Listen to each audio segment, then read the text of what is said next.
தமிழகத்தில் நேற்று மாலையுடன் தேர்தல் பிரச்சாரம் நிறைவடைந்த நிலையில் அனைத்து தனியார் விடுதிகளில் வெளியூர் நபர்கள் தங்கியுள்ளனரா என போலீசார் ஆய்வு நடத்தினர்.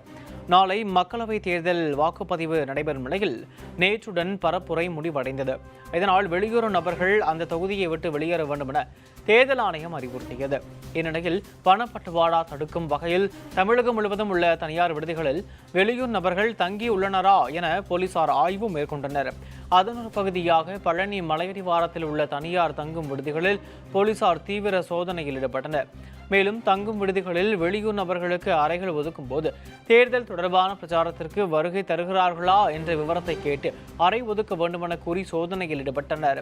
ஒவ்வொரு விடுதி மேலாளரிடமும் தங்கள் விடுதிகளில் அரசியல் கட்சியை சார்ந்த வெளி மாவட்ட நபர்கள் தங்கி இருக்கவில்லை என உறுதி செய்து அதனை கடிதமாக எழுதி வழங்க வேண்டும் என அறிவுறுத்தியுள்ளனர்.